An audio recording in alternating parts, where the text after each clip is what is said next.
Hi guys, welcome back to Antonio Valente Flowers. I had a few requests over on Instagram to do a little bit of a tutorial, how-to for harvesting poppies. What is it that I'm looking for when I'm harvesting them? How do I treat them so that I ensure that I'm getting the best vase life out of them? And then what is it that I do after I've harvested them? So just to give you a little bit of a background, these here are Icelandic Poppies. These are the Italian bred colibri Icelandic Poppies. I love the colibris, I think they're great. You could also grow the champagne bubbles. I prefer the colibris. And so just to give you a little bit of a timeline for growing these, and what I find when I get the best results with the Icelandic Poppies is I sow the seeds in July. The seeds for this year's crop was actually sown last year. Early to mid-July, I sow the seeds indoors and I grow them on till about early to mid-September, and then that's when I plant them outdoors. And that gives the poppies a little bit of a head start. It gives them some time to put on a really nice root system before the frost hits in the previous year, before that frost hit of last year, the year that I planted them. So that gives them a chance to sort of establish, and they're not going to bloom. They didn't bloom for me last year. Most of what was going on was below the surface of the soil, a really nice root system. They then go through the winter, and then they put on a show. They put on these beautiful flowers the following spring.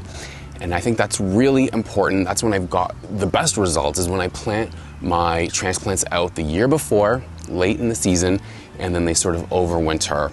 I do tunnel them. I do put plastic over the hoops here, and that's just to sort of get a jump on the season. The poppies are plenty hardy. They would make it through the season even without the plastic on them. They're hardy to, I think it's zone 4, possibly even zone 3, but here in zone 5, no problem at all. They'll make it through the winter even without the plastic on the tunnel. Like I said, I just like to get a little bit of a jump on the season. So what is it that I'm looking for when I'm looking for sort of the optimal stage to harvest the poppies to get the best vase life? And so this is it right here. Look at this. I feel like I'm holding $1 million here with my poppies.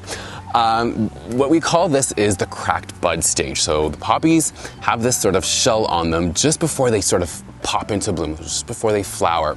So when that just begins to crack, and when I'm just beginning to see the color behind these sort of furry shells or furry cases, that's sort of the best stage to harvest them. And so then I go in with my snips, which I've misplaced.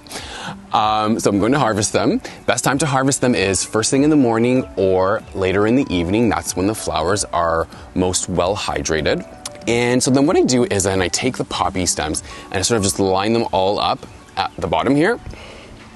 And the way you get the best vase life out of any cut flower that has sort of a very sappy stem is to sear the stem ends. And you can do this in one of two ways. With either a hot water method, just boiling water and sort of dip the stem ends into there. But with the colibris or the Icelandic poppies, I find it's just quicker and easier and more effective when I use this. This is just a kitchen torch. You often find them in sort of kitchen stores for making creme brulee. This is actually why I purchased this one originally. It's been repurposed. And so what I do is then you can see that. I don't know if the camera can pick that up. Maybe I'll just turn it up so you can see that. Yeah, and so what you're going to do is you're going to just torch the stem ends